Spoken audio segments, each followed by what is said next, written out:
Step in the box, baseball fans. Welcome back to another episode of Batter Up with Brett and John. Happy Friday night, fellas. What's up, John? I am doing great, Brett. Brett, we got a guest on this week. This person is new to the YouTube space. He's only had a channel for about 4 months now. A few of Brett's viewers probably know who he is. Kent from KCards on YouTube, got about 200 subscribers, and wanted to bring him on. He made a couple videos about Series 1, talking about print run and other things that I was interested in. So I reached out to him and said, hey, you want to come on a Batter Up episode? He said, sure. Here we are. Yeah. Thanks. I really appreciate you guys having me on. It's exciting to be here. This is my first debut stream live thing, so I'm pretty excited about it. So I definitely appreciate you, Brett and John, having me on today. So excited to talk about cards. So that's what we're all here for. Yeah, we talked a lot about Series 1 last week. I think we can probably lead off with more Series 1. It seems like everybody is buying the product, which shocks me. But yeah. We're 9 or 10 days into Series 1 release. People are still ripping it. Kent's a value buyer as well, so fitting right on in. But what are your thoughts of Series 1, Kent? You weren't here last week, but what are your thoughts? Well, my first set that I ever collected when I was a little boy was 1971 Topps, the dreaded black borders. So when I first saw this design and saw the black borders, it really kind of hooked me in a little bit. It really got me pretty excited.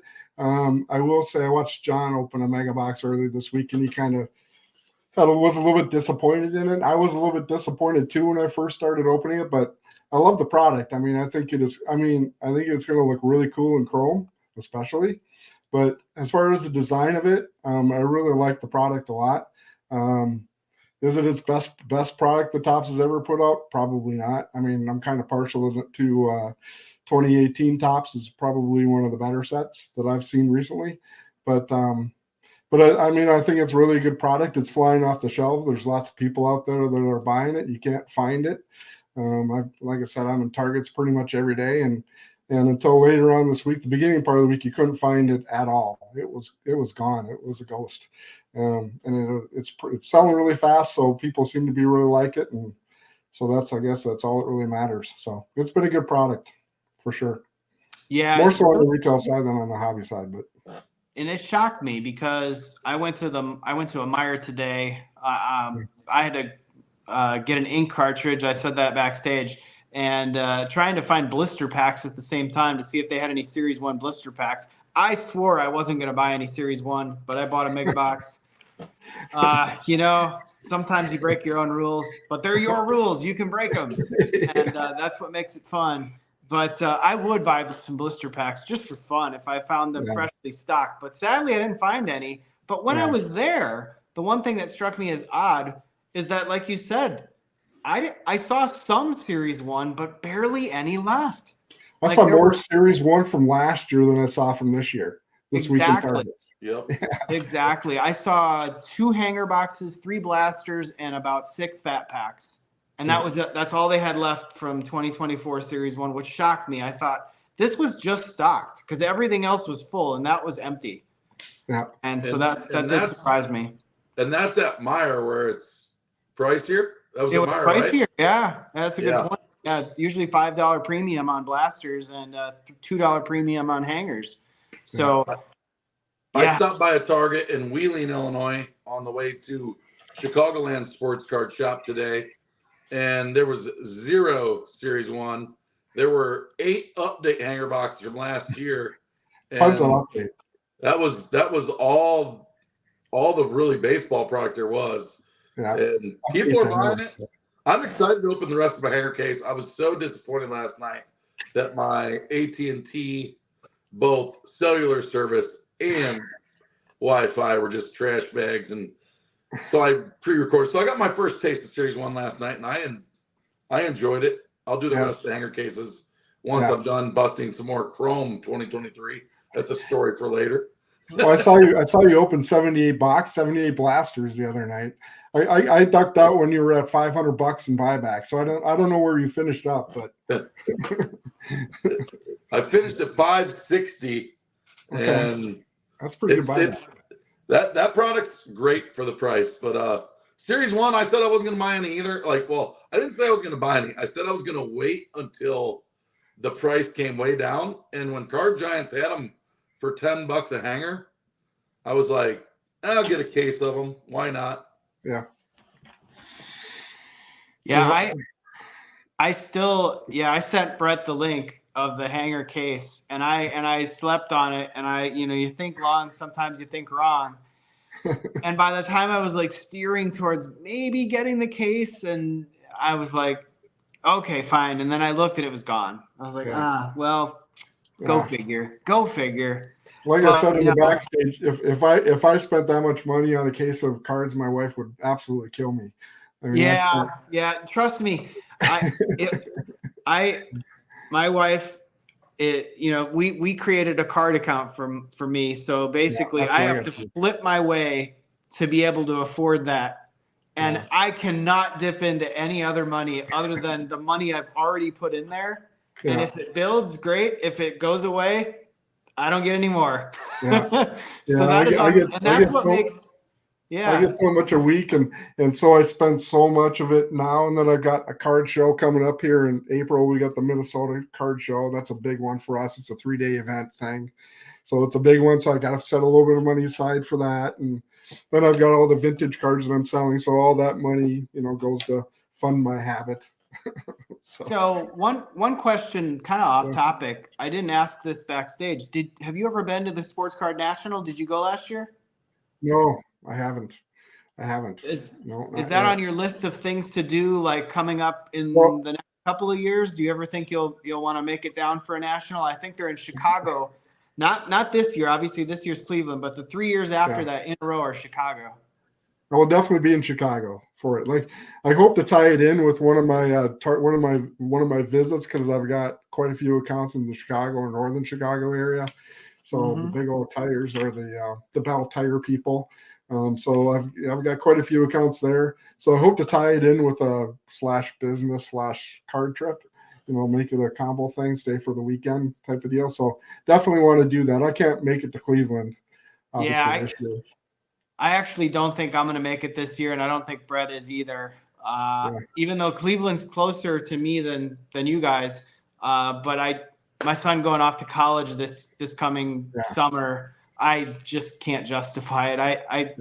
I will be coming back from Alaska on another trip, and it's a short turnaround. I don't want to do it. Yeah. So one of the channels I follow, I don't know if you guys follow them, the Sports Card Strategy Show. But I follow those guys, and I know they talk a lot about the national. And I know that they talked about it last year quite a bit. So definitely a place that I really would love to go. And if they are back in Chicago, I definitely will plan on attending for next year for sure. So. Yeah, definitely. And if you do, hit us up, because I probably will go not this coming year, but next year. And we'll do something like we did. Brett and I did box rips on the floor of the National. We stood in line for silver packs.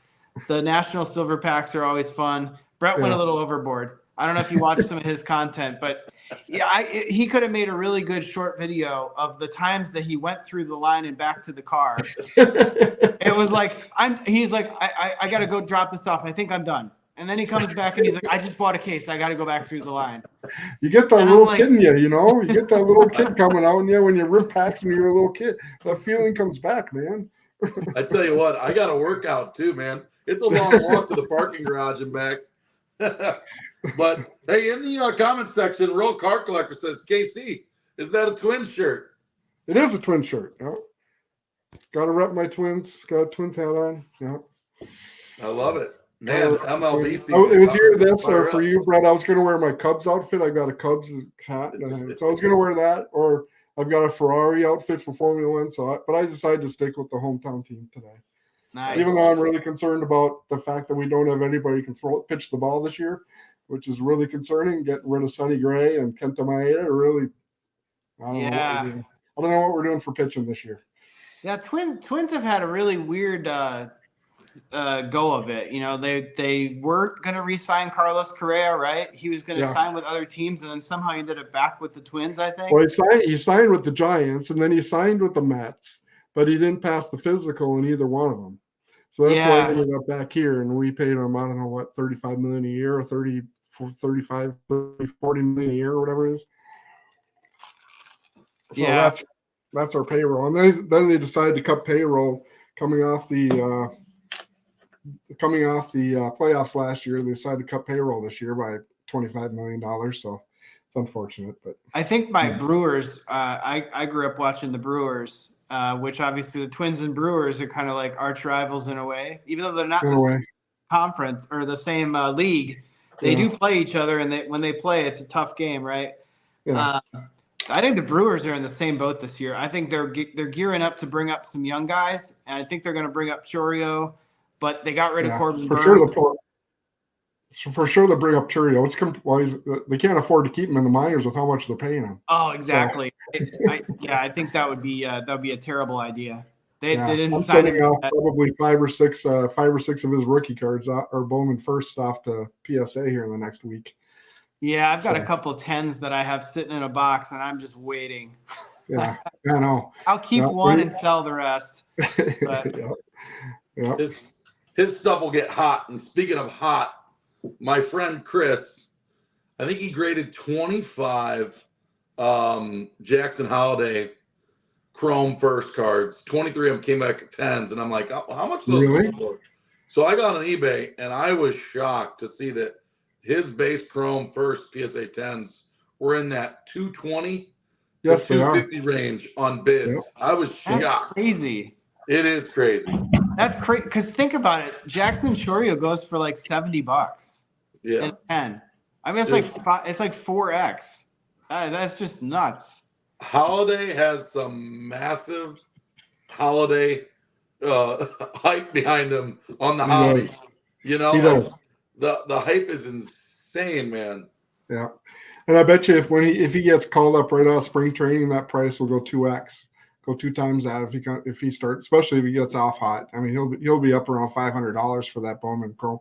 I've got a Bowman Chrome first Bowman Chrome refractor that's sitting at about 275 right now. Raw, it's like close to 100. So yeah, so that's one I'm sending off to get graded. How that's a nice segue to your hobby journey. Yes. You mentioned backstage you do auctions and you do consignment. Yep. Brett grades a lot. I just started grading last year, but how long has your journey been for grading with PSA? I'm curious on your process. Do you rip to grade? Do you buy raw to grade? Do you crack to grade? I'm curious. All of the above. So if I'm at a card show, if I'm at a card show, for example, I primarily search just for singles.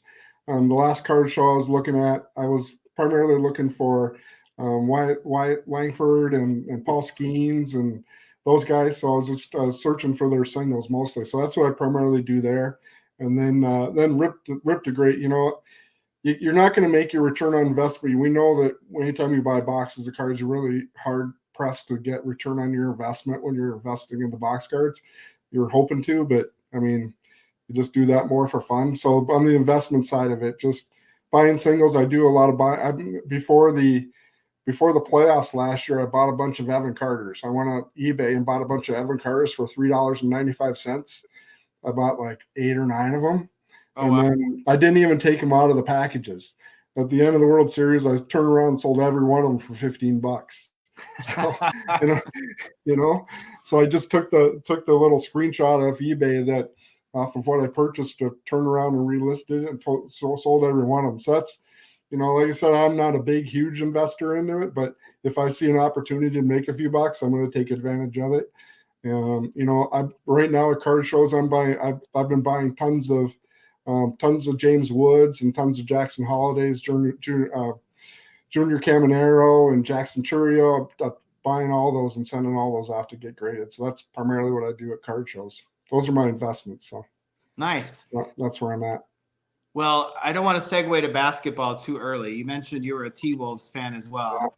Yeah. Ant-Man, what if they finally make a run this year? What's going to happen? What's going to happen with the city or what's going to happen in general? With his cards and in general I know the city is like chomping at the bit for this team to be a winner. Yeah, I think it's cards. I don't really invest that much in basketball cards, but I know just looking at it, my son does. He loves basketball and he loves football. I mean, so he doesn't get so much into baseball, but that's what he primarily is after. So the last card show that I took him at, that's all he was going after was Anthony Edwards cards, and he bought some of his rookies. He was able to find some of them for $10 to $15 raw, so which isn't too bad. But yeah, I don't know. His card prices, I think, overall remain pretty steady. And I mean, he's turning into a top 5 player in the league. And I think that if he continues on this trajectory, for sure he'll be a top 5 player in the league. And if they have a good playoff run, obviously, I'd be buying his cards heavy right now going into the playoffs, because I think once the playoffs, and if they got off to a hot start, his cards will just take off. Same with Cat. I mean, his cards remain pretty steady, but they don't get the national exposure. I mean, every night on ESPN or TNT, they got the Lakers and the Warriors. Last night was late. I mean, how many times we got to see these teams? You know, they're not putting the Oklahoma City Thunder or the Timberwolves on TV. The Timberwolves have only been on national TV one time this year. The Kings, another example. I'm surprised. I watched the game last night. I stayed up late. I stayed on a work night. I stayed up till midnight to watch that game. They were playing Wemby. Yes. First time in Sacramento. That game was a nail biter down to the end. I know the Spurs suck.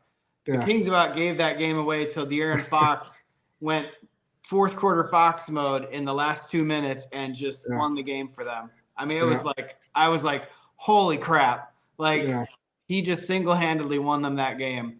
Yeah. But Ant-Man, go back to what you said about, I know you said your son is more of the basketball guy. Yeah. I think, you look back at that 2020, 2021 draft. It's really interesting how it played out.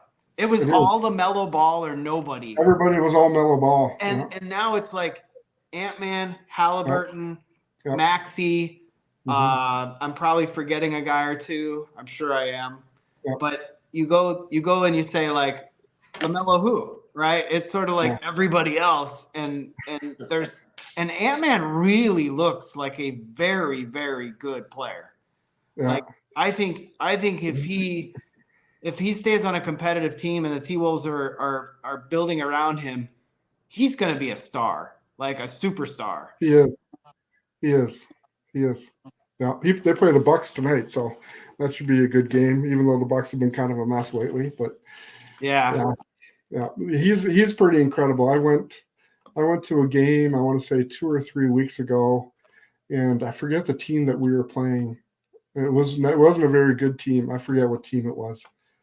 Oh, it was Houston. I went against the Rockets, and Ant only had 4 points at halftime, and it was a nail biter. We were down by like 1 or 2 at half, and he came out in the third quarter and scored 23 in the third quarter, and basically took over the game and said, "Screw this! I'm just gonna dominate and take over." And he played his butt off for that third quarter, and the game was pretty much over after that. So for him to just take over a game like that and said, "Just give me the ball. I'm going to end this right now. We're not going to screw around with this team and just be done."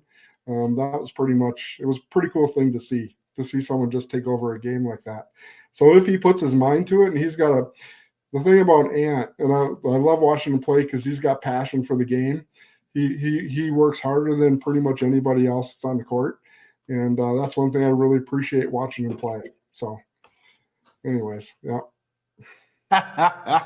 Speaking of everybody waiting for basketball talk to end. Hey, hey, you know what? This is what you get by letting ERB Sports set up the live every week. Well, speaking of basketball, that All-Star game was an absolute pathetic display that was of total basketball. crash bags. I couldn't watch it. It was I would turn it on. I had to turn it off. All All-Star games, in my opinion, they should cancel all of them. Get rid of the NFL bullcrap. Get rid of the NBA. Get rid of the baseball. Yeah. I don't watch hockey. The NASCAR All-Star race is actually pretty good every year. It is. That's they're actually trying to win. Because they put $1 million on the line. They put $1 million up there. So, but man, that game was terrible. Yeah. Well, they should. I mean, everybody watches just the 3-point contest and the slam dunk, and then they should just make the weekend around that. Bring another play. They brought in the gal from the WNBA the other day, and it was really cool to see Steph Curry go up against her. And so they should just make the weekend around that and forget about the dang game. It's a waste of time. It's like, I mean, I watched about 2 minutes of it and going, well, this is stupid. They're just walking up and down the court and letting the guy go in and slam dunk and then go the other way. It was dumb. Yeah, it was just pure chucking threes from as far away as you could and see if you can make them. Yeah. And I mean, if I were TNT or whoever had the TV rights, I'd be kind of upset about that because you're getting all this advertising dollars around that, and then there's people I doubt people sat there and watched the whole thing. If God bless them if they did. I had it on in the second half just because my wife went to bed and we were watching a movie, and I was like, I'll just check in because it was in my home city, and like I just wasn't paying attention. I was more like, okay, I think the West is gonna lose, and it was just like, okay, what's the score gonna be? 200 points? Yeah. I was like, Yeah. but Woody agree. says the home run derby is awesome to watch. I agree. And All-Star Weekend for basketball, if they would freaking get some dudes to be in the slam dunk contest, that'd be one of the most incredible events of all year to watch if you get the best players. But nobody's in it anymore. Yeah. Well, if you put some money behind it. They have to pay them. Yeah, they have to be money behind it. Then you get people that'll show up for and make it an actual competition. So. Yeah, no, I agree, and I think. Go ahead. No, I was just going to say, what do the winners of the home run derby get? What's their incentive? I can't remember. I'm not sure. I don't know what they get, to be quite honest with you. Yeah. I don't think it's advertised. I'd have to Google that and see. Yeah, that's one all-star activity that's must-watch TV for me during the whole year, as far as the four major sports. But yeah. Woody says $1 million. Stu says 50,000. So something between $1 million and 50,000. That's a big spread. 50,000 is pocket change to those guys walking around. I feel like, if you probably have to make it at least $250,000 for somebody to want to be doing it. Yeah. But so speaking of getting back on baseball, somebody mentioned, I missed it. Somebody mentioned about the 101, the first card 101. It looks like they did not put it on the front of the card. It just says 101. There's no way to tell. It's like the first print. It just has the 101 on the back. I have seen a few of those listed. So I feel like Topps Fanatics dropped the ball on that. They should have had like first print or something on the card, at least so you know. But I thought they did. I thought they had it above the team logo. They had like a first card or whatever. I think in the renderings they did, but on the actual cards they do not. Don't have them, and people are. Those are easy to miss then. Yeah, and the 101's on the back, so check your cards. Check your cards. Any cards for granted. Well, I was just looking at my boxes I opened. I got 2 purple foils, and both of them are number 1 out of 799. Oh wow, that's pretty cool. Yeah, both are number 1s out of 179. Oh, but they're different players. Yeah, it's 2 different players. Oh, but they're both numbered 1. That's pretty crazy. Yeah, that is a Padres team card number 1 out of 799, and an Angels player 1 out of 1,799. So that was kind of cool. Kind of like Chris' post here about Fanatics jerseys too. I've seen a lot of that on social media. Fanatics jerseys, they are cheap, man. I mean, for somebody who's into the jersey game, they're bad. Have you seen those, John? Yeah, they have. They seem like they have bad quality control issues, or even like the life cycle of the jersey. You can't wash those things. It's almost like a one and done. And I think, and maybe that was the way they intended for the players, because I know they do that with basketball jerseys. They had jerseys that were a little bit lighter, and they didn't last, and people were ripping them apart a couple years ago. And they were designed not to be heavy. And so I don't know if that's the same thing with Major League Baseball, but I've seen the quality issues with the piling on the front of the jersey with the numbers and the name, and just didn't look good. Did you guys see the controversy about that this morning? I heard a news story about that this morning. they're eggshell, like eggshell material, the pants, and the players are having a really hard time with them because as soon as they start to sweat, they're see-through. So, oh my god! so the players are like, one of the players went to Dick's and bought an old uniform because he refused to wear it anymore. So the Players Association went back to Fanatics and said, you guys need to do something about these jerseys before the beginning of the season because we're not going to have our guys' what's hanging out everywhere. Oh and my. so that it's been a major problem. The players are all upset about this new eggshell pants, and yeah, it's a real big problem. Well, you do know they have to make 1 million jerseys to cut up to put on the 1 million cards they keep producing. That's true. They got to keep cycling through to get these relics going. I mean, the hobby boxes don't have autographs, so you got to get the relics for next year for Series 1. Yeah. Yeah. Oh, did you guys get any more feedback? You guys remember those those rookie pro debut patches that they had in Chrome Update? Yeah. Yep. Right. Have you guys seen any of those go to market yet? Because I haven't seen any. There's been some out there. Stu has a checklist of the ones that have been pulled. Somebody's been tracking those. I forgot where that's at. Stu might even post that in the chat. Because there's like 91 of them, and I haven't seen any. So I don't know that I've seen any memorable ones sold, but I know that I think I've seen some on like Buy It Now, but people, I don't know that those have the, like we said, Brett and I said this last year, when you look at the checklist, there's only like 4 guys in there that are worth getting. Right. And it's like the rest of them are kind of like, okay, so it's Joey Weimer pro debut. Big deal. Right? Unless you're a Joey Weimer fan, it's like, so. Yeah. People are going to want Volpe, Walker, I forget Adley and Gunner probably. Yeah, it was people who had a debut last year, and there were only like 4. Oh, okay. Okay. Yeah. So Volpe was one, Jordan Walker was one. I think Adley was the year before. I think Gunner was one, and I think Corbin Carroll actually came up the year before. Did he? I thought he came out in like June. No, at the beginning of the year last year. I don't know. So then he might have had one too. But it Volpe was the one everybody wanted. Volpe was the one everybody was saying was going to be like $150,000. But I haven't seen. I thought we would have saw it come up somewhere. Who knows? It's probably still sitting on some Target shop somewhere. Hardly any of that product has been opened. Really. Yeah. It's crazy. Well, that brings another good point when you think about value, and that checklist was not as strong as it could have been, and I think that took a little steam out of that product. Even though it was hyped that those were in there, the checklist, unless the price is right, I don't think anybody's going to rip those Chrome hobby boxes or the breaker boxes or the regular hobby or the retail. No. They're just going to skip that product, which is unfortunate because there are some good pulls in there, but they have to lower the price. Yeah. Yeah. I got my best out of there was a Gunner Diamond Dominance card, which was like 1 in 8,000 packs or whatever. That was the best card I got out of that. So. Well, so I know we kind of covered this, but what got you into YouTube? Because you mentioned Lucky Peter, who I know may be watching right now. I don't know if somebody ring him up because you got a familiar face here.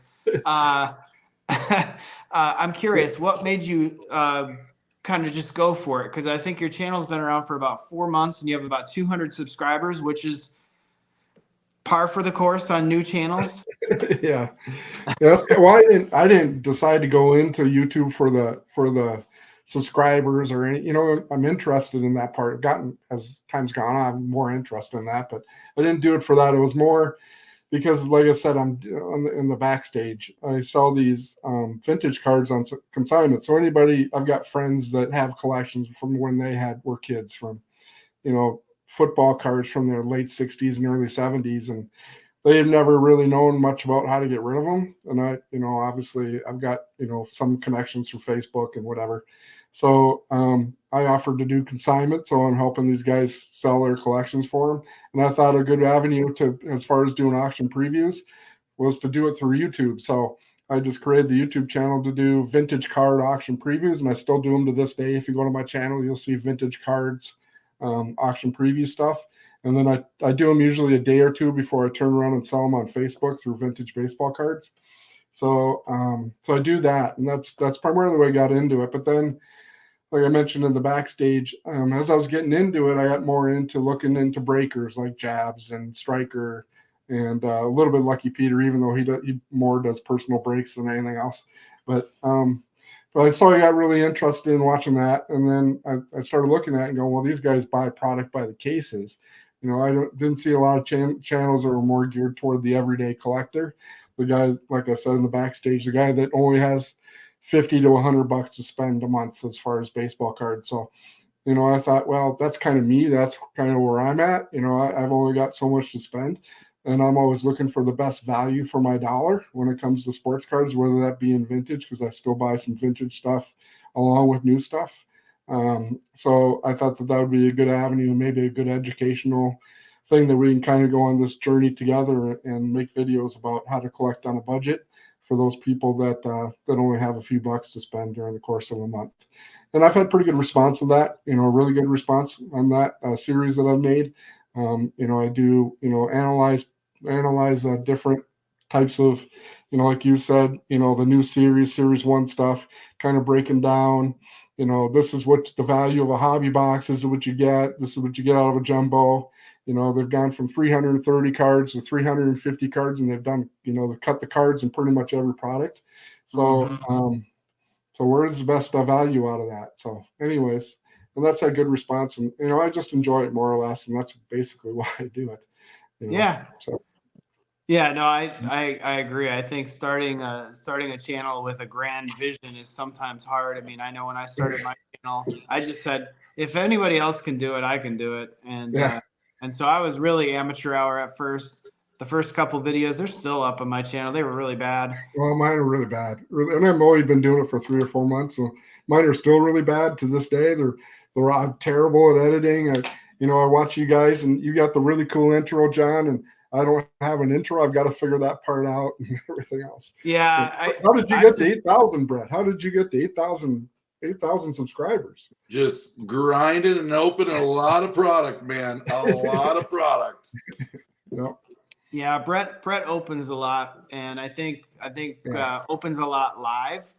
And I know that lives bring in a lot of subscribers, because it'll be like, hey, so and so is live. You might be interested in this. Yeah. I do all my videos recorded, and I think that makes a difference. I think if you did live, it would help bring in a different audience. Wow. I'm just trying to figure out where's the cutoff point, right? Because I only have like 200, like you said, 220 subscribers, and I don't have the amount of customer base or subscriber base to really go live and have it, other than me just doing True. So what's the cutoff?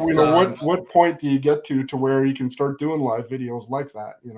So that's what I got to kind of figure out. Maybe Brett would be able to have some input. Well, on the phone, it was 1,000 subscribers, but if you have a PC, you can do it at any time as long as I don't know what the requirement time-wise. I'd have to go back and look through that, but those requirements for going live are not as stringent. I think they lowered the subscriber count to, I want to say, either 250 or 500.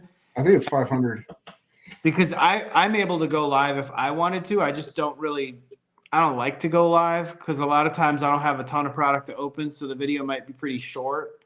Maybe people would like that, but by the time people tune in, it's already over. Yeah. So that was always my concern, and so I like pre-recording it, and that way I can have an intro and other things going on if I have any sound effects or anything, or if I want to have a picture-in-picture, which I figured out how to do that the other day on iMovie. I don't use a pro software or anything like that for editing videos. Pretty much whatever I can get my hands on for free. You said collecting on a budget. I make videos on a budget. I make videos for zero cost other than my own time. Yeah, that's exactly it. So do I. That's pretty much it. Yeah. So yeah, it's not like I have a fancy camera. I got an iPhone, the iPhone 13 here, and I got some lighting on that I have in front of me that I got for $20. Yeah, that's same thing. My lighting was like $30 on Amazon. My microphone was like $40 on Amazon. So I got to get a microphone still. I still got to get on that. I got to have better editing for a portable mic, but I'll get that eventually. Yeah, that's what I one use. of the things I had going for quite a while is during the COVID times, I had a couple of leads. One, because I had been to so many Targets over the years, I knew that you said you've been in my area. I knew the vendor because I'd run into him all the time. He'd beg me like, please buy some products so I can put stuff on the shelf. This is before COVID. So I knew his routine. I knew what day he was going to be where usually, even before the pandemic. So I was getting cards, and unlike most places where, you know, Targets are Friday or Thursday or Walmart's Friday, he was stocking every day of the week at different places. And if you can get a release early, like in 2020, I got a whole display of Topps Chrome early on a Monday, and I opened that product up, and that got tons of views for my channel. Just getting it early. There's a reason these guys are now starting to pay the express ship price to get these products, because first to market is really big. Yeah. That is. I know Jabs had the Series 1s out. He was breaking on like Tuesday before. A lot of the Striker was the same. I think he was like Tuesday afternoon. He was doing breaks on day before. So a lot of the guys get them early. Yeah, go back to on my channel, the print run video that I did, which was mainly the box run, because print run's basically a different count, like number of cards. I was just counting the number of boxes that existed. When I made that video, I wanted to be first to market, so I got out way ahead of that. As soon as the odds came out, I made that video and I got it up. That's the best I ever did on a video. I think it had like almost 5,000 views, and I never get a video to usually whiff 300 views. So, like, to me, that blew my mind. I was like, holy cow. Like, that's all you got to be is first to market on a few things. And it doesn't even cost money. Like, I wasn't opening product. I just was first to market with an idea. Yeah. And I knew others were going to be there as well. But by me being first, I knew I was going to get some traction. And newer channels really got to fight for those eyeballs early on. So I'm still trying to figure out the algorithm though, because I do some video. I do basically almost a short every day of me opening up a hanger box or, you know, just a single pack of Series 1 or whatever it might be. So I opened up a hanger box like 2 weeks ago of update, because that's all I could get at Target at the time was update, you know. So I bought a hanger box, and out of the hanger box I got a purple to $7.99, and then I got a Mookie Betts patch card. I got a Volpe, or not a Volpe, a Derek Jeter 88, whatever. And so that video, you know, you do a short, you get like 400 views like right away, and then it just goes to nothing.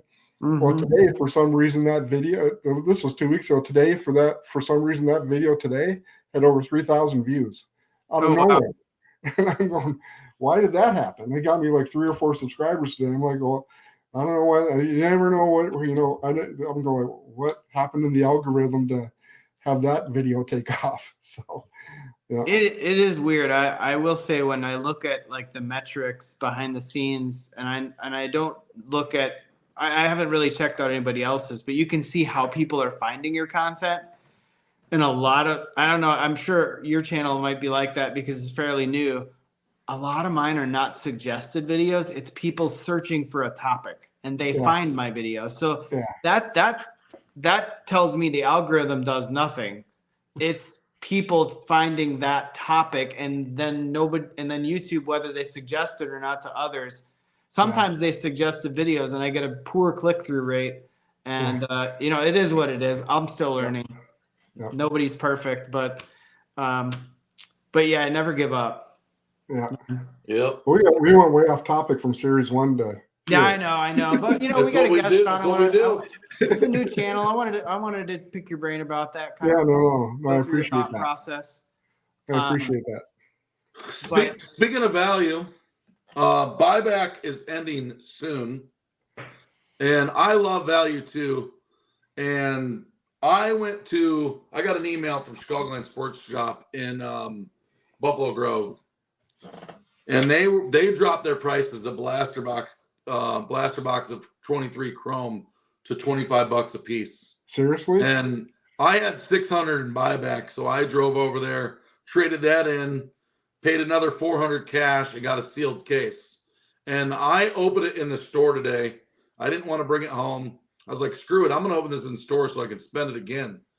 And when I was in there, a guy came up and asked me, he's like, why are you opening blaster boxes? Why are you not open hobbies? I said, well, I can open these 40 blaster boxes for $400 that I paid with cash. I said, I could choose to get 3 to 4 chrome hobby boxes. That would be the equivalent. Yes. And I said, just stay here for a little bit. You're going to see why. And the number of pinks, refractors, prisms. And as I went, it was the most Otanis and Acuñas I pulled out of all 10 cases so far. It was $400 worth. Those cases are loaded. It was just like, so I end up turning that one in for another case. I actually have that one at home tonight.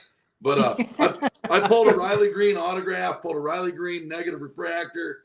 Dude, wow. These cases are amazing, but I like to identify products that are good. Yep. And everybody, like you said, if you have $50, $100, $1,000 a month, whatever it is, you got to spend it wisely.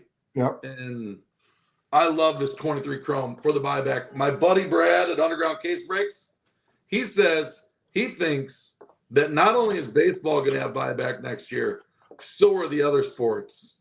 When Fanatics takes over and starts making all the other sports? I was going to say, I don't think Panini is doing a buyback, but. Yeah. Dude, MVP basketball, MPV football. That's going to be incredible if that's true. By the way, not to switch subjects back to basketball, but Prism Hobby just came out. Have you guys seen some of the breaks? Oh my God, is that product ever terrible? That is the worst. I was going to go on Pac-Man and watch his because Pac-Man buys so much product. Yeah. Yeah, I've heard so many people getting missing autos. Like people watched like 50 boxes opened and 20 autos were missing. Like, wow. It's like they already don't even have the great players in auto checklist. Like Wemby's not even in there. You can get his parallels, fair enough, but to think that's $900, like it's just awful. It is such a bad product. The retail's not bad. Like I pulled a Wemby Ice out of retail. Maybe I got lucky. I opened like 3 boxes from Target. I got a Wemby Ice in the first box, and I was like, hell yeah. Sent that off to PSA. Hopefully it gets 10. We'll see. Fingers crossed. But I haven't seen any of that hit Target yet at all. None of the Prism stuff is hit Target. So RS Rips in the chat says Prism Monopoly came out too. And you know what? There's a kid in my area who showed up live in one of the groups the other night, and he has it. During COVID, he was buying out all the Targets and Walmarts and had some inside backdoor deals. But he was breaking for the first time in well over a year. He was doing Monopoly Prism basketball boxes last night, selling them. So that product's, I think, going to be hot again.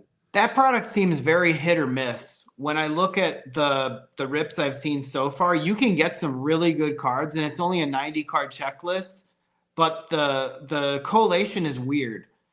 I've seen so many people get the same 24 cards out of consecutive boxes and have like no parallels for 10 straight boxes, and then all of a sudden there's 5 parallels in a row. It's really weird.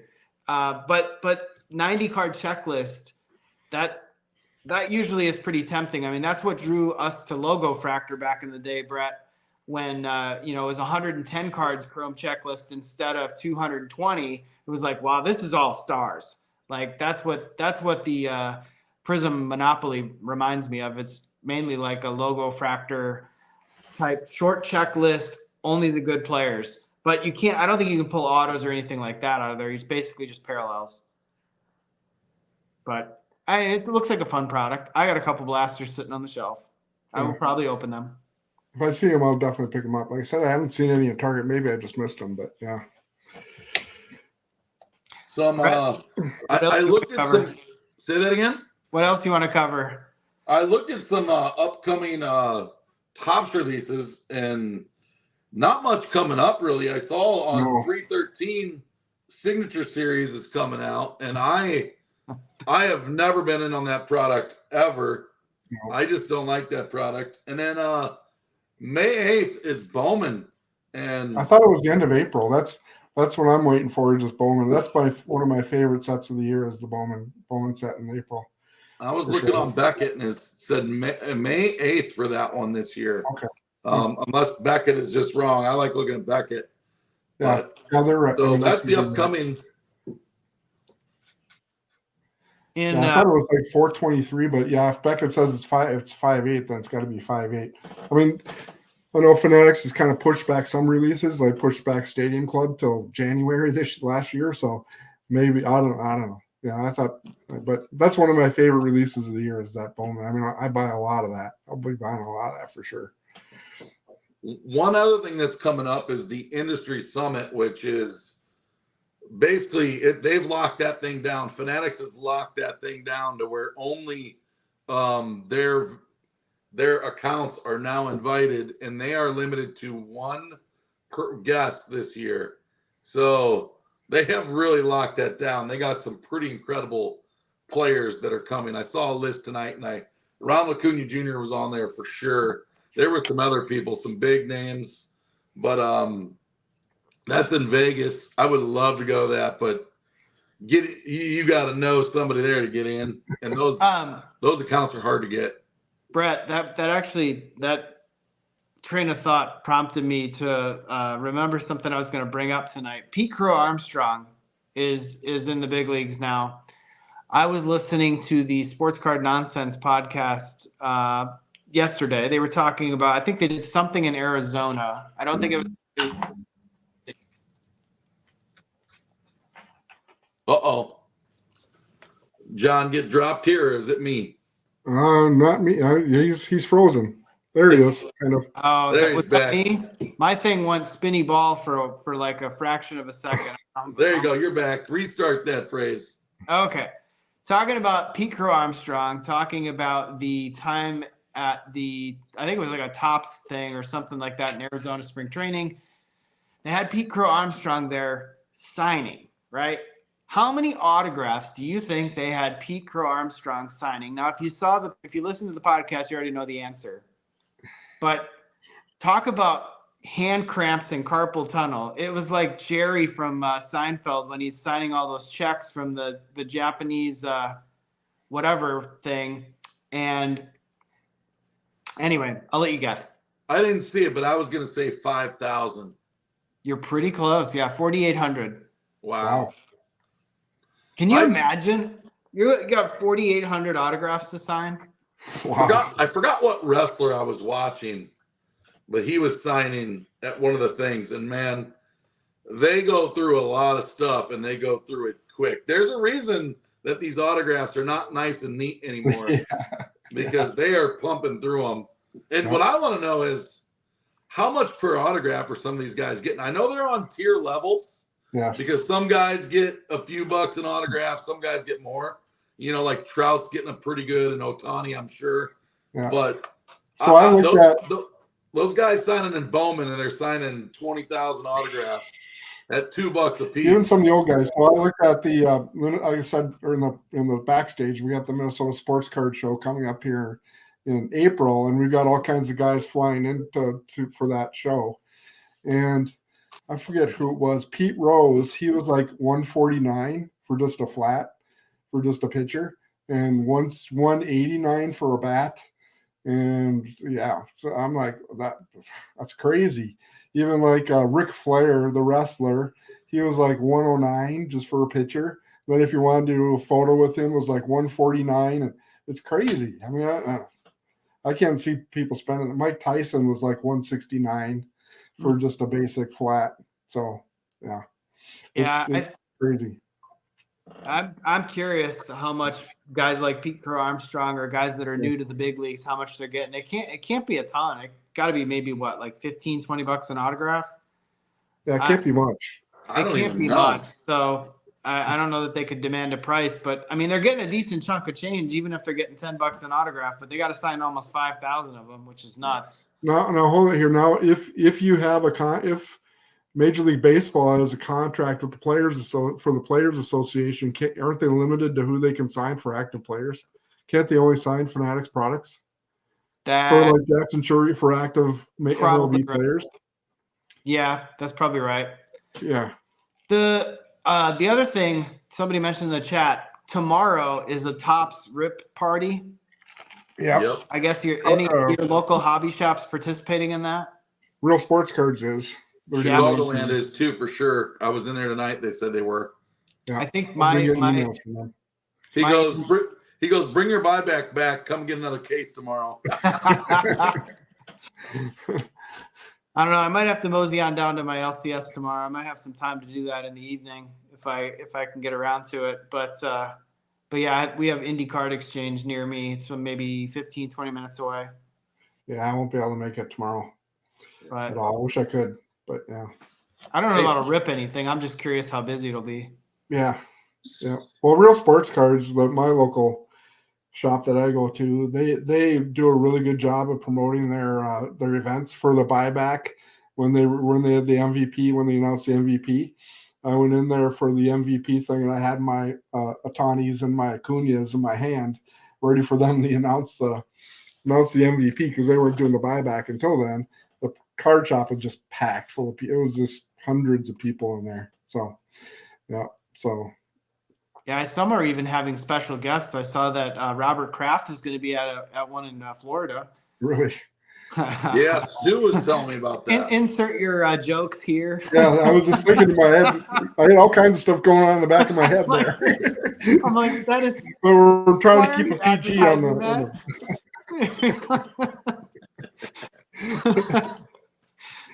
Hey, speaking of card shows, autographs coming up. If you're in the Chicagoland area, at the same location as the National, the Sports Spectacular is coming up on March 15th to 17th. Yeah, I just pulled up the website. They've got a pretty nice, if you like autographs, Hulk Hogan, they got nice Sammy Sosa, Julius Peppers, Mike Tyson, Duncan Keith, Piazza, Sugar Ray Leonard, Brandy Chastain, soccer player, Ric Flair, Kobe White, Mark Grace, Warren Sapp, Roy Jones Jr., I mean, Dennis Rodman, Frank Thomas, Jerome Bettis, Derek Lee. There is a lot of dudes here. Colts QB Anthony Richardson. There is a lot of. See what his auto actually looks like. Yeah, exactly. You can compare it. Wow. All those guys are coming here for the Minnesota card show too. Most of those guys are. But, yeah, so they're that show, even if you're not in the autographs, that show typically has a lot of really good stuff. It's a big show. Unfortunately, it's on the same weekend as the Dallas card show, but it's still that really doesn't matter that much. They're so far away that there's enough to go around everywhere. So I'll actually be in Dallas for the Dallas card show, but I'm not going to it, I don't think. I've been invited to it by a couple of my subscribers have asked me to meet them at the Dallas card show. I'm going down there for work, but I don't think that I'll be able to make it over there for that. But I would like to go down there one time just to they said it's huge. It's like as big as you can get compared to a national style. It's big. Yeah. So that's cool. So circling back on Kent, you're from the Twin Cities. Did you grow up in the Twin Cities? Yes, I did. So you're not born here, but I was raised here for sure. So you're a lifelong Twins fan. I am. Who's your favorite Twin of all time? Harmie Killebrew. Oh, that goes way back. Yeah, Harmie Killebrew, Rod Carew, and Tony Leva were those are the guys that got me into it, back when I was like 9, 10 years old. That's why I said when I first started collecting, the 71s was my first set I started collecting as a kid. And that's the reason why, because I was just such a huge fan of those three. Yeah, I've got Killebrew is the one guy that I've collected any card that he's ever come out with. I've got, so all the way back to his rookie card. So that's my go-to. If you look behind me, I've got pictures. Mickey Mantle behind me. And you can't see it, but I got 2 Harmon Killebrew autographed photos behind me too. The Mickey right there is autographed, but yeah. Cool. When it comes to current Twins, are there any players we should have our eyes on? You don't have to. You don't have to tell if Brooks Lee is the guy you should be collecting. Okay. Huge. If he doesn't come up at the beginning of the season, it'll be for sure by June. I think that he'll be up. They were talking today because, like I mentioned, we've got a serious problem with pitching after we lost Maeda and Sonny Gray. So they were talking about using Brooks Lee as a trade piece. I'm like, no, we really, after trading Jorge Polanco, Brooks Lee is going to just step right into that spot.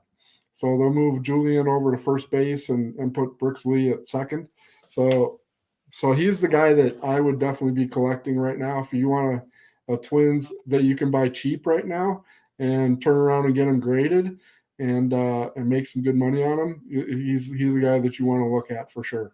Besides Royce Lewis, I think is still a reasonable buy that you can go out there. I mean, he's had injury issues, but when he's played, I mean, what do you have, like 4 grand slams in the month of August last year? And he led us during the playoffs. And so he's another guy that you can still buy for a really good price on his rookie card. I think his rookie card is like 2018. And you can I still buy a lot of Royce Lewis. Anytime I see him at a card show, I'll just buy him because you can still make decent money off of him for sure. Yeah, he definitely had a breakout season last year with that hot month. Yes. I was astonished at how much some of his cards were going for. I sold a bunch that I actually had graded, and I thought I was way ahead of grading these. I'm like, I got it back. I was like, I got a 10 on this Royce Lewis card. Great. Why do I even have this? I should have not graded this. And then all of a sudden he got hot, and I was like, holy crap, people are buying these. Yeah. Walker Jenkins, I think, is going to be really good too. Number 5 pick in the draft last year. I think he's like the number 10 overall prospect right now in all of baseball. So I think that he's going to be really good too. But he's probably a year or two away. So his Bowman first will come out. Well, no, his Bowman first was in Bowman draft last year. So he was in Bowman draft. And so he's another guy that I'll be investing in for sure. Okay. I'm always curious in the other markets what players, people that are in that market who see it day in, day out and hear it on the news, what do they have their eyes on? I'm curious. Yeah. Brett has the pipeline of the Cubbies figured out, and I follow mostly the Brewers, but so like Chorio should be up soon, and obviously Sal Frelick was last year, and they got rid of Burns, they didn't re-sign him, so I think they're in a rebuilding phase, trying to bring younger guys up. And I was curious if the Twins were doing the same thing, and yeventually they'll have a new team, and it'll be like the Reds are this year, where they're on the cusp, right? The Reds are emerging. Hopefully they stay healthy. Yeah, no, Brooks Lee started out last year at single A ball, and he just tore it up, and he was at AAA by the end of the year, and he was just dominating AAA pitching. It was a joke. So I would expect him to not be able to stay in St. Paul for very long for sure. So that's awesome. Awesome. All right, Kent, my $1 million question. Yes. Have you played disc golf in Minneapolis, St. Paul, Frisbee golf? No, I have not. I'm not a big disc golf guy. Although I know that we have like a national champion female disc golf gal. She plays like the course that she learned at is like 3 miles from my house. So I tell you what, Minneapolis St. Paul has some spectacular disc golf. Bryant Lake Park, Kaposia, Blue Ribbon Pines. Blue Ribbon Pines, that's the one that's like 3 miles from my house. That is a great course. And then the Disc Golf Pro Tour is up at the Preserve, which is a little farther north than that. Kel Leveska owns that. If you're in the disc golf world, you know who that is. But me and 2 buddies went into Minneapolis, St. Paul. It was probably at least 10 years ago. We spent 3 days. We played 5 courses a day, sun up to sundown. And there's some really good disc golf and some beautiful scenery around there. I enjoyed that. Yeah. No, I live on a regular golf course, but I don't play disc golf. I have enough with the regular golf. So it's nice being able to just go to my garage, hop in my golf cart, and go 50 feet to the first tee. So, that's not a bad problem to have. I love that. yeah. I love to play golf. Yeah. So yeah, we're up around about an hour. Do you have any questions for us? What do you want to hear from us? I'm curious. Well, who are you guys? What are your guys' favorite channels that you? I know I've brought up Jabs and Striker and those. What are your channels that you guys go to? Your go-to channels for on the YouTube side, ones that I should be watching out for. Brett, any ones besides those? I have always liked Hobby Legends breaks for this reason. They get a new product and they open the same cases, and they do amazing recaps of. Now I forgot the guy's name. He opened a hobby shop now, and he's not breaking anymore. And they have a new guy, and he does a good job. But I like being able to see the recaps of what's coming out of stuff. It's if I don't have time to watch it, I can go watch a recap. So I like his stuff. Obviously, dude, I consume a lot. Striker and Jabs, I'm always watching their stuff. John just unsubscribed from all of them, but I follow Sports Card Investor all the time. I watch Sports Card Investor. I watch Jeff on Sports Card Investor. His new hobby shop is crazy. It's amazing. And I needed a break. I'm watching all the guys in here, KC, Lucky Peter, anybody. I have subscribed to all of them. I don't have enough time to watch everybody's. Yeah. I like Chris C. mentioned the guy I was going to bring up, Chris Sewell, baseball card collector, investor, dealer, in that order. I think he's got a pretty good content. He doesn't rip anything on his channel, but he's just he covers all angles of here's the things that are sold on eBay, or things that he graded and how did he do on the grading, or how about, these cards. The other day he made a really interesting video talking about, I think it was like 4 or 5 cards from like a couple years ago, how much they've gone down. And it was like Zion, Wander. Obviously he was cherry picking guys that went down a lot.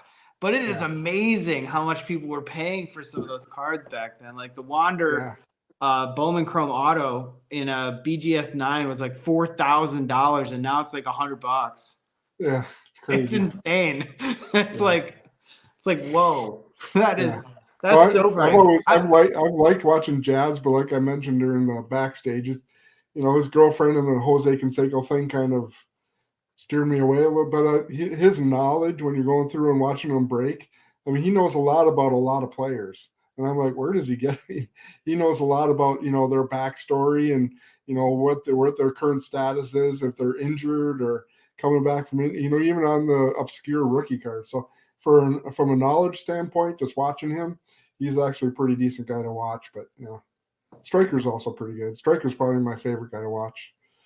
But he's entertaining. I definitely enjoy, just having it on in the background if I'm making dinner or something. Yes. Or, just like, it's like, I'll, just have it on in the background for some noise.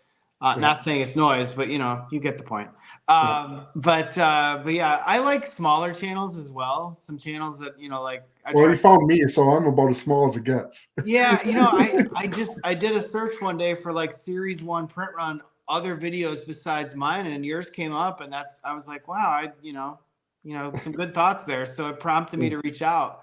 Yeah. I think that's one of the things that I want to make a point this year is I'm a younger channel, and I don't even have 1,000 subscribers yet, and I don't know when the hell I will. It'll be a while, but you aren't that far away. You're like 850 or something. Yeah, it still feels like that's going to be a year away, honestly. but it is what it is. If I could snap my fingers and it happen tomorrow, great. But one of the things I want to make a point, I grew from 0 to, and I'm not even that big. But I want to go backwards and look at channels that are new, that are struggling just like I did, and we can work together to build each other. Yes, for sure. And that actually prompted me. One person in the hobby, he tunes into our lives from time to time. You asked about what channels I like. I really like Ziggy No. Who is it? Ziggy No. I gotta write it down. He goes by the Card Hunter or Ziggy No. I think his real name is Michael. But Ziggy No, how do you spell no? Just like no, like no. No. Okay. Yeah. And so I like his stuff. He has some interesting thoughts, interesting takes, and his channel doesn't grow to the stratosphere, but he just does it because he loves it. And I really appreciate his passion and his drive, because every time I'm down about like making content, I can always go and search up his content, and he's cranking it out no matter what.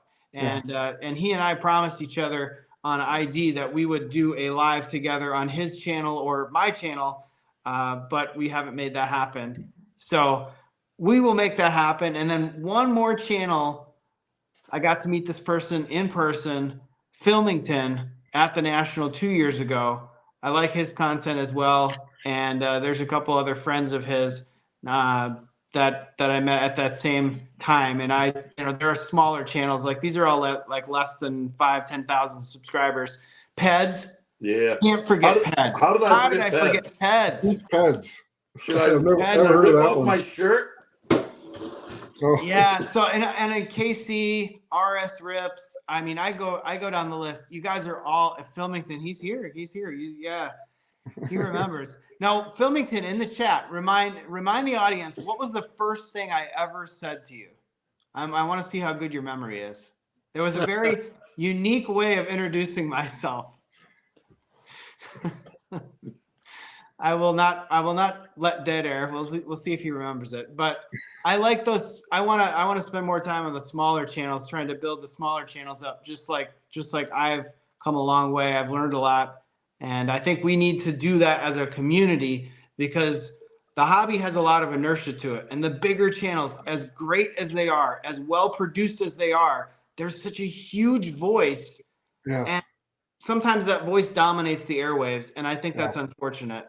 So, like I said earlier, there's just, like I said, I watched all those guys, but, like I said, that there isn't a lot of us everyday collectors that are doing YouTube channels that, are trying to just struggle by and have fun with the hobby as best we possibly can. But I will say one thing, I've been doing baseball cards for 40, 50 years, and there's no better hobby to be in. I'll tell you, we're all like brothers in a lot of ways. We all help, even when I go to card shows, everybody's really super friendly and, trying to help each other out. I was standing Target, and this guy just sitting there looking at the shelves, and I'm going, buy this, don't buy this. This is where you're going to make your money at. We all try and help each other out as best we possibly can. So I appreciate what you said there, John. It's really cool. Yeah, Filmington took a guess. He thought I said something about Pepino Man. If you ever want entertainment, go check out Pepino Man. He is a hoot. That guy is hilarious. But Filmington, I will fill in the blank. What did I say to you the first time? I think on your channel, before you even did sports cards, you talked about shaving your head because your hair was falling out. And I said, I turned to you and I said, because I think your video said I went bald at 19, and I said, oh, so you went bald at 19. That was my introduction to Filmington. Oh my God. I was just trying to make a joke. I was like, you went bald at 19, didn't you? And he's like, ha ha ha. But yeah, that broke the ice. Oh, man. Maybe a bad sense of humor, but hey, sometimes we're just a bunch of dudes fondling cards and pictures of dudes. Yeah. And we hang out. Yeah. Yeah. And we hang out. We're trying to hang out every Friday again. I think this is the third Friday in a row. Yeah, right, third in a row. And we had Kent on as a guest today. KCards on YouTube. Follow him. Appreciate that. He's a channel just trying to make it. And I don't know if the caps make all the difference. So normally it's KCards all small K. So I don't know if the caps make it. I don't know on the YouTube search. I don't know. But yeah, just KCards and my videos will pop up. I do one every day. I do a video pretty much every day. Usually I try and do a short and a regular video pretty much every day, just throwing content out there. Except for on the weekends, I don't do so much. I do mostly the vintage cart, my auctions on the weekends, but yeah. Awesome. Well, on my channel, if you don't know all about my channel, ERB is an acronym. I try to mix in betting on time to time. That's B, that's betting, sports gambling. E is eating. I'm a pro eater, so I do eating contests. I got an eating contest coming up in 5 weeks. Fudge eating contest in Missouri. That's cool. That is fun. What's the name of that one? A fudge eating contest. What's the name of that one? It's the Uranus Fudge Galactic Championship.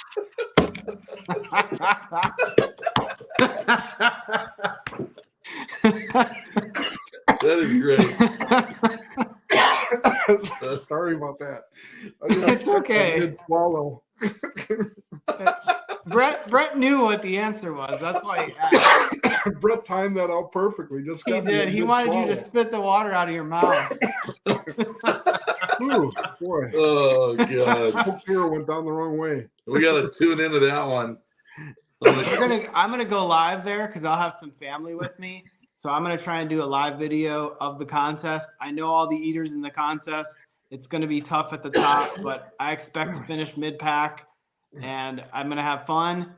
First contest in almost a year. Can't wait. But fudge, gonna be tough. I'm not lying.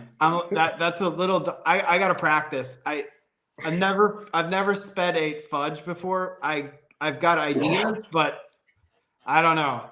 I feel like I'm in for a wilder herd after that one. Yeah, man, I couldn't even imagine doing that. I haven't had fudge since the National this summer at that one booth, dude.